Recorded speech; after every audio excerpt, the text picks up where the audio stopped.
Hi guys, welcome to Divine Classes. Today we will take the current affairs for the month of May 2024 और कौन सा section जो है हम cover करेंगे तो that is science defence and technology. तो let us start with the first question. Recently, Defense Research and Development Organization has successfully tested which anti-submarine warfare system. तो एक वॉरफेयर सिस्टम जो है वो defence research and development organisation ने test किया है और उस वॉरफेयर सिस्टम का नाम क्या है तो दैट इज स्मार्ट, जिसका फुल फॉर्म है supersonic missile assisted release of torpedo. जो टॉर्पीडोज होते हैं वो बहुत कम डिस्टेंस तक जो है ट्रैवल करते हैं. तो इस सिस्टम में क्या किया गया है, जो सुपरसोनिक मिसाइल है उसके साथ में इसको अटैच करके जो है टेस्ट किया गया है और इससे ये पता चला है कि जो टॉर्पीडोज है वो काफ़ी लॉन्ग डिस्टेंस तक ट्रैवल कर सकती हैं एंड जो एनिमीज़ के टारगेट हैं उनको हिट कर सकती हैं. और अगर बात की जाए कि ये टेस्ट कहाँ पर किया गया था तो ये किया गया था doctor APJ Abdul Kalam island पर, जो कि कोस्ट ऑफ उड़ीसा पर है.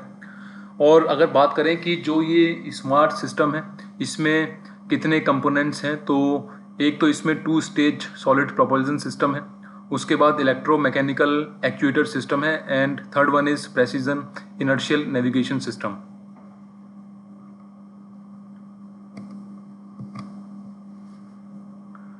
First of its kind, a place for astro-tourism named नक्षत्रा सभा is set in which city. तो एक प्लेस बनाया गया है जिसका नाम दिया गया है नक्षत्रा सभा और इस प्लेस पर क्या होगा कि जो टूरिस्ट्स होंगे वो आएंगे और जो हमारे आकाश गंगा में चीज़ें घटित हो रही हैं उनको जो है देख सकते हैं टेलीस्कोप्स के थ्रू. और ये प्लेस कहाँ पर बनाया गया है तो that is in Mussoorie, Uttarakhand. अभी तक जो उत्तराखंड है वो 2 टूरिज़म्स की वजह से जाना जाता है. एक तो जो है स्पिरिचुअल टूरिज़्म, जिसमें जो टूरिस्ट्स होते हैं वो जो टेम्पल्स हैं उनके दर्शन करते हैं. सेकेंड वन इज़ जो जनरल टूरिज़्म होता है, जहाँ पर जो टूरिस्ट्स होते हैं वो जो नेचुरल प्लेसेस होते हैं वो देख पाते हैं. तो अभी थर्ड काइंड ऑफ टूरिज़्म जो है वो डेवलप करना चाह रहा है उत्तराखंड गवर्नमेंट, जिसकी वजह से जो है ये प्लेस जो है स्थापित किया गया है. और ये जो नक्षत्र सभा है कहाँ पर स्थापित किया गया है तो that is in Mussoorie, Uttarakhand.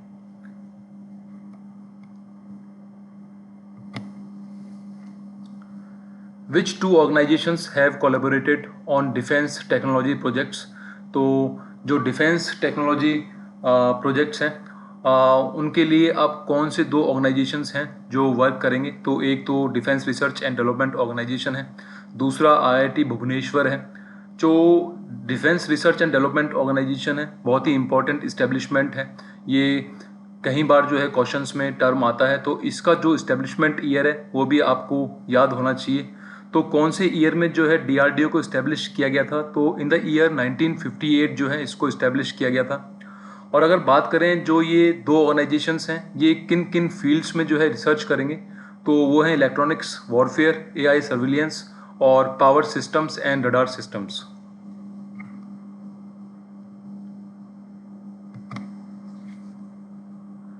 India's first indigenous bomber UAV, जिसका मतलब होता है unmanned aerial vehicles, is introduced by which company. तो एक इंडियन कंपनी है उसने एक इंडिजिनस बॉम्बर UAV लॉन्च किया है.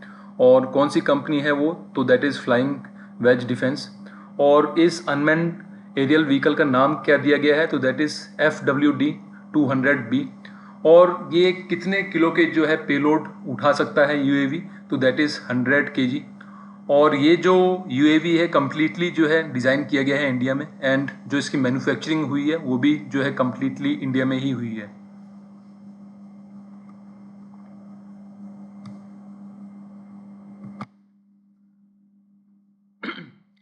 Recently cabinet has approved 10,371 crore for which AI mission.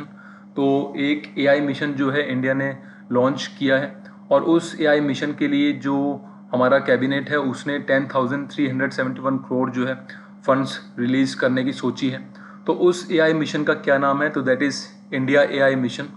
और इस मिशन में होगा क्या कि हम ऐसे इनोवेशन सेंटर्स बनाएंगे जहाँ पर जो आर्टिफिशियल इंटेलिजेंस है उसके बारे में रिसर्च किया जाए और जो इस फील्ड में पर्सनल्स हैं जो काम कर रहे हैं आर्टिफिशियल इंटेलिजेंस के लिए उनको जो है एक्वायर किया जाएगा. और इंडिया में ही जो है सुपर कंप्यूटर्स बनाए जाएंगे AI टेक्नोलॉजी की मदद से. तो ये सब जो है इस मिशन में किया जाएगा.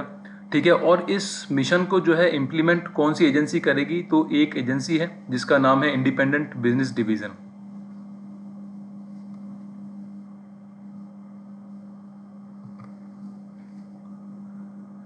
Who becomes India's oldest women to conquer Mount Everest. तो इंडिया की ओल्डेस्ट वुमेन कौन बनी है जिन्होंने जो है माउंट एवरेस्ट कॉन्कर किया है हाल ही में, तो दैट इज़ ज्योति रात्रे। और इससे पहले जो ओल्डेस्ट वुमेन थी इंडिया की जिन्होंने माउंट एवरेस्ट कॉन्कर किया था, तो दैट इज़ संगीता बहल। अब जो है ज्योति रात्रे बन गई हैं। और अगर बात करें कि जो माउंट एवरेस्ट है बहुत ही इंपॉर्टेंट पीक है because it is the highest peak in the world. तो कहाँ पर लोकेटेड है ये, तो that is in between Nepal and Tibet. और अगर बात करें कि हाइट क्या है माउंट एवरेस्ट की, तो दैट इज़ 8850 मीटर्स। कई बार जो है क्वेश्चंस घुमा के पूछ लिए जाते हैं, उनमें मीटर्स की जगह जो है फीट पूछ लिया जाता है।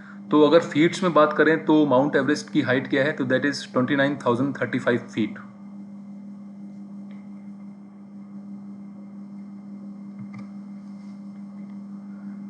Recently, Indian Air Force has participated in which mega military exercise held in Alaska। जो मिलिट्री एक्सरसाइजेज होती हैं इनके नाम जो हैं बहुत ही इंपॉर्टेंट होते हैं। तो जो भी मिलिट्री एक्सरसाइजेज होती हैं चाहे वो इंडिया में हो रही हों या फिर अदर कंट्रीज़ में हो रही हों, उनका नाम जो है आपको पता होना चाहिए। तो रिसेंटली जो इंडियन एयरफोर्स है उसने कौन सी जो मेगा मिलिट्री एक्सरसाइज थी उसमें पार्टिसिपेट किया है, तो दैट इज़ रेड फ्लैग 24। और कहाँ पर ये एक्सरसाइज हुई थी, तो दैट इज़ इन अलास्का जो कि यूनाइटेड स्टेट्स में है। 4 जून से लेकर 14 जून तक ये एक्सरसाइज हुई थी। और इसका ऑब्जेक्टिव क्या था, इसमें जो वॉर लाइक सिचुएशन जो है बनाई गई थी और फिर जो है ट्रेनिंग हुई थी ताकि अगर एक्चुअल में कभी वॉर होता है तो जो हमारे सोल्जर्स हैं वो तैयार रहें।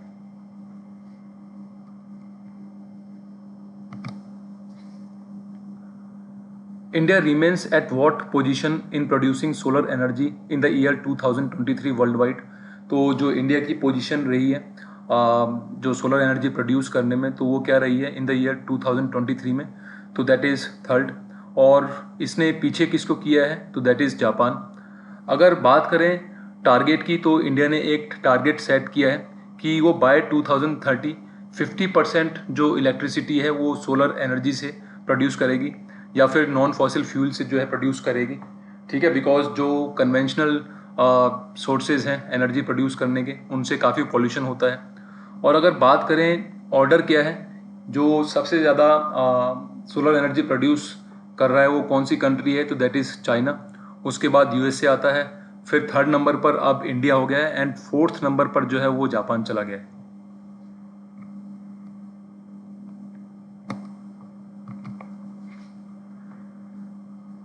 एक्सरसाइज साइबर सुरक्षा 2024 is held in which city.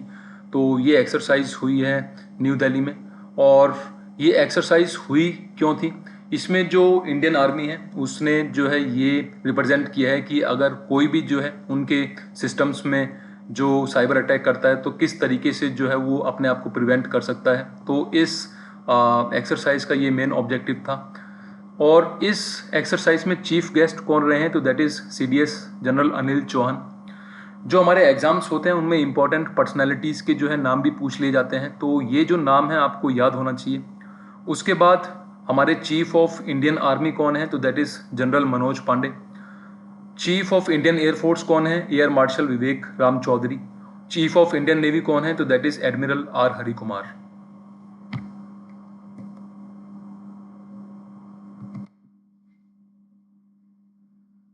Recently Indian air force has tested a portable hospital by which name. तो एक पोर्टेबल हॉस्पिटल जो है एयरफोर्स ने टेस्ट किया है हाल ही में, और उस पोर्टेबल हॉस्पिटल का नाम क्या था, तो दैट इज़ भीष्म। ये एक एक्चुअली पोर्टेबल हॉस्पिटल होता है जिसको जो है किसी भी एरोप्लेन से या फिर हेलीकॉप्टर से नीचे गिराया जाता है एंड पैराशूट की मदद से वो लैंड करता है। जहाँ भी कोई इमरजेंसी होती है तो वहाँ पर इस हॉस्पिटल को क्या है कि असेंबल किया जाता है एक बार लैंड होने के बाद में, और वहाँ पर जो कैजुअलिटीज़ होती हैं उनको जो है ट्रीटमेंट दिया जाता है। तो काफ़ी इम्पोर्टेंट है ये हॉस्पिटल का नाम। तो इस हॉस्पिटल का नाम क्या दिया गया है, that is Bhishma.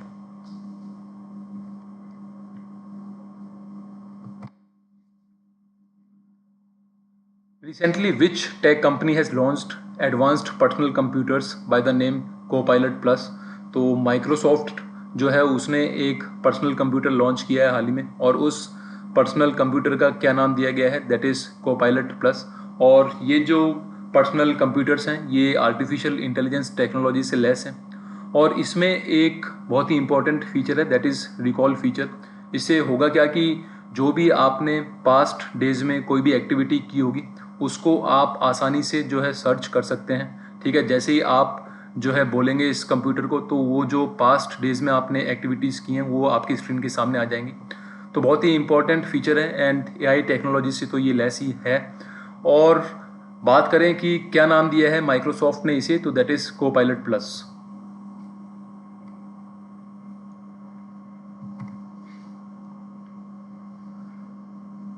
Recently India has successfully tested which anti radiation missile. तो कौन सी जो एंटी रेडिएशन मिसाइल है इंडिया ने टेस्ट की है, तो दैट इज़ रुद्रम सेकंड।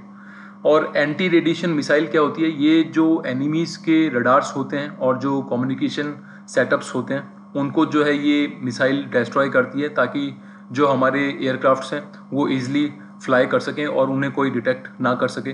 तो काफ़ी इंपॉर्टेंट मिसाइल है, और इस मिसाइल का नाम है Rudram second.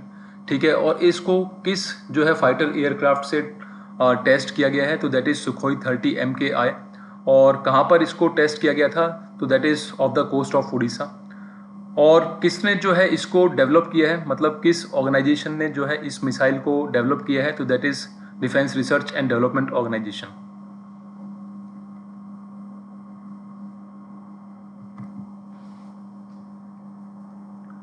World's first 6G device is launched in which country.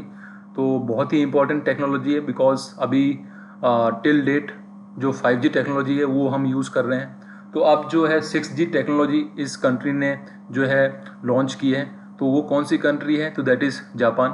But अभी हाल फिलहाल जो ये टेक्नोलॉजी है जनरल पब्लिक को नहीं दी जाएगी।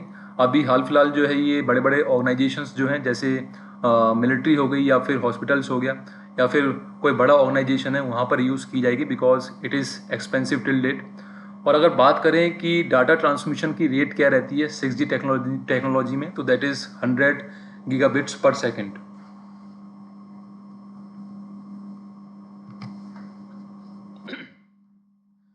Indian Air Force has conducted Bambi bucket operations to combat forest fires in which state. तो ये जो ऑपरेशन है कहाँ पर हुआ है, तो दैट इज़ उत्तराखंड। और इस बम्बी बकेट ऑपरेशन में होता क्या है कि एक हेलीकॉप्टर होता है और उसके नीचे जो है एक बकेट होती है। ये बकेट आसपास जो रिवर्स होती हैं वहाँ से पानी कलेक्ट करती है, एंड देन जो फॉरेस्ट होते हैं जहाँ पर आग लगी हुई होती है वहाँ पर ये जो बकेट है पानी जो है फेंकती है, ताकि जो फॉरेस्ट की फायर्स हैं वो बुझ सकें। और किस हेलीकॉप्टर की मदद ली गई थी इस ऑपरेशन में, तो दैट इज़ Mi-17V5 हेलीकॉप्टर। और स्पेसिफिकली कौन सा एरिया था जो फॉरेस्ट फायर से अफेक्टेड था, तो that is Pauri Garhwal sector. और आपको ये भी पता होना चाहिए कि जो चीफ मिनिस्टर हैं उत्तराखंड के वो कौन है, तो दैट इज़ पुष्कर सिंह धामी।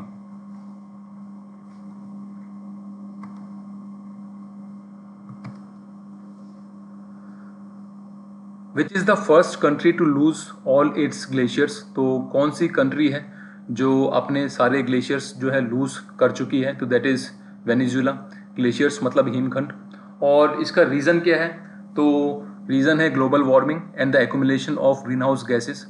जो ग्रीन हाउस गैसेज होती हैं वो क्या करती हैं कि हमारे एटमॉस्फेयर में जो हीट होती है उसको एब्जॉर्ब कर लेती हैं, उसको हमारे एटमॉस्फेयर से जो बाहर नहीं जाने देती, जिसकी वजह से जो गर्माइश होती है वो एटमॉस्फेयर में बढ़ जाती है और जो हमारे हिमखंड होते हैं वो पिघल जाते हैं। तो यही जो कारण है वो बताए गए हैं रिसर्च इंस्टीट्यूट के द्वारा। तो अभी हाल फिलहाल कौन सी कंट्री है जिसने अपने सारे ग्लेशियर्स जो हैं लूज कर दिए हैं, तो that is Venezuela.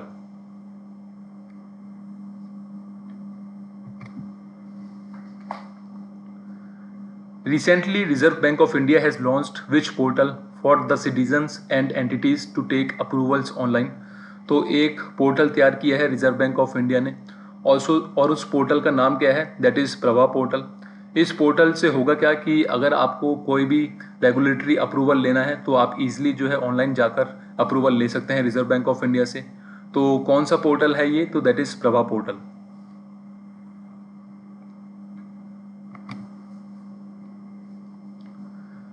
Recently, China has launched which lunar probe to collect samples from the dark side of the moon? तो that is Chang'e 6 probe. बहुत ही important probe है, और अगर चाइना सक्सेसफुल हो जाता है इस प्रोब में तो वो पहला कंट्री होगा जो कि dark side of the moon से सैंपल लेके आएगा। Dark side of the moon वो साइड है जो पृथ्वी की सतह से दिखती नहीं है, जो हमेशा जो है पृथ्वी से ओझल रहती है। और अगर बात करें कि इंडिया का रिसेंट मिशन कौन सा रहा है मून को, तो दैट इज़ चंद्रयान 3, जो कि लैंड हुआ था मून पर in the August 2023।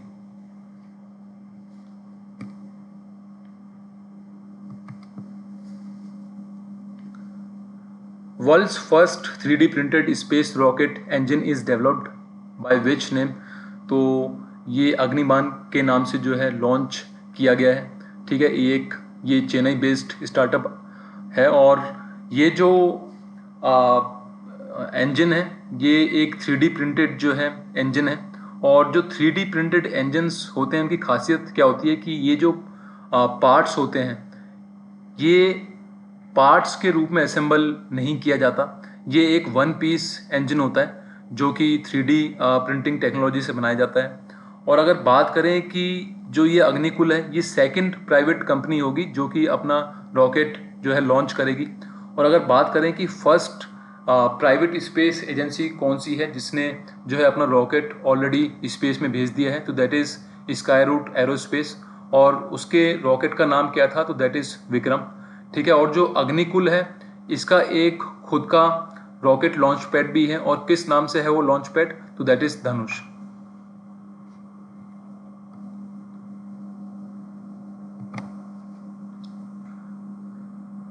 According to the latest report released by Wildlife Institute of India, how many dolphins are present in Gangetic River Basin?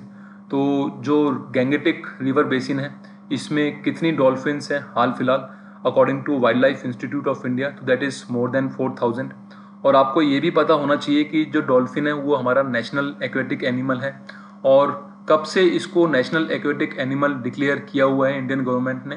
तो दैट इज़ फ्रॉम May 18, 2010। एक project dolphin भी start किया गया था जो हमारी dolphins हैं उनको बचाने के लिए, प्रोजेक्ट टाइगर की तर्ज पर। तो कब स्टार्ट किया गया था इस प्रोजेक्ट डॉल्फिन को? तो that is in the year 2019। और अगर बात करें wild life institute of India की, जो कि काफ़ी इंपॉर्टेंट ऑर्गेनाइजेशन है, तो इसके हेडक्वार्टर्स कहाँ पर है? तो that is in Dehradun, Uttarakhand. Which country becomes the 99th member of International Solar Alliance? तो इंटरनेशनल सोलर अलायंस का 99th मेंबर कौन बना है? तो दैट इज़ स्पेन। और जो इंटरनेशनल सोलर अलायंस है ये किन किन कंट्रीज़ ने जो है लॉन्च किया था? तो इंडिया और फ्रांस जो है इन्होंने जो है इस अलायंस को लॉन्च किया था। और किस ईयर में इसको लॉन्च किया था? तो that is in the year 2015। और अगर बात करें हेडक्वार्टर्स कहाँ पर हैं ISA के, तो that is in India itself. और कहाँ पर है? गुरुग्राम, हरियाणा, इंडिया। और पर्पस क्या था इंटरनेशनल सोलर अलायंस का? कि जो भी कंट्रीज़ हैं जहाँ पर जो सन की जो है किरणें डायरेक्टली पड़ती हैं और राउंड द ईयर पड़ती हैं, वो more and more energy produce करें थ्रू सोलर एनर्जी, ताकि जो पॉल्यूशन है वो राउंड द वर्ल्ड कम हो। तो काफ़ी इम्पोर्टेंट अलायंस है। और सबसे बड़ी बात यह है कि ये इंडिया और फ्रांस ने ही शुरू किया था इन द ईयर 2015। तो अब 99th मेंबर कौन बना है इस अलायंस का? तो दैट इज़ स्पेन।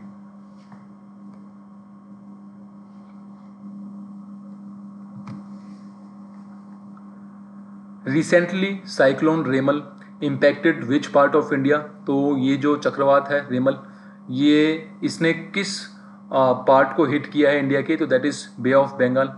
और अगर बात करें कि रेमल का मतलब क्या होता है, तो इसका मतलब होता है सेंट इन अरेबिक। और पर्टिकुलरली कौन कौन से पार्ट्स जो हैं इसने अफेक्ट किए हैं? तो that is Kolkata, south and north 24 Parganas, Purva, Medinipur and Howrah.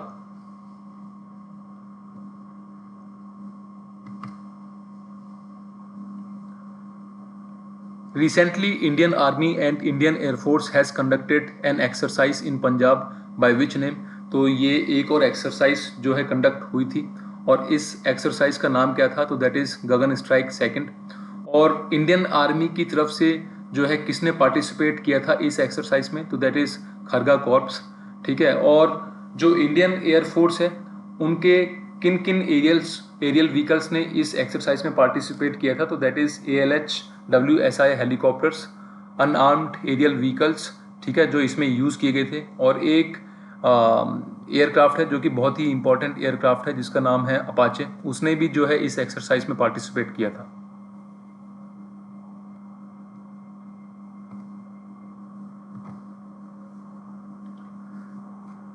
Who will be the first Indian to go beyond earth atmosphere, तो पहले भारतीय नागरिक कौन बने जो कि अर्थ के एटमॉस्फेयर के परे जाएंगे, तो दैट इज गोपी थोटाकुरा। और ये कौन सा मिशन है जिसके तहत जो है ये अर्थ के एटमॉस्फेयर से बाहर जाएंगे, तो that is New Shepard mission NS-25। और जो ये एयरक्राफ्ट है जिसकी मदद से जो है ये अर्थ के एटमॉस्फेयर के बाहर जाएंगे, तो ये एयरक्राफ्ट कहाँ से लॉन्च किया जाएगा, तो that is from West Texas जो कि USA में है।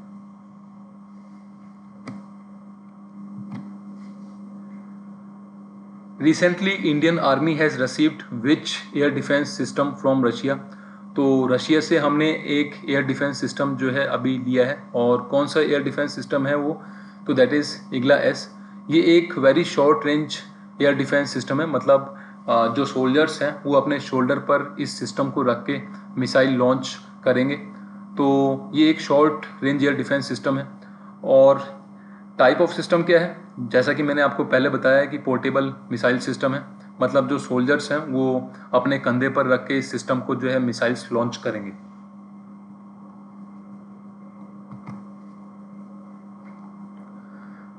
Who has taken charge as Air Officer Commanding in Chief AOC in C of the Training Command TC in the Indian Air Force, तो किसने जो है इस पोस्ट के लिए चार्ज लिया है, तो that is air marshal Nagesh Kapoor. मतलब जो भी इंडियन एयरफोर्स में ट्रेनिज होंगे उनको जो भी एग्जीक्यूटिव्स जो है ट्रेनिंग देंगे उनको कौन सुपरवाइज करेगा, तो that is air marshal Nagesh Kapoor.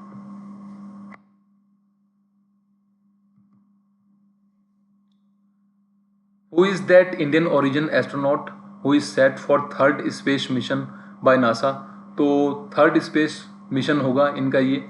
और कौन है ये, तो दैट इज सुनीता विलियम्स, ठीक है। और इनके पार्टनर कौन होंगे इस मिशन के लिए, तो दैट इज बुच विल्मोर।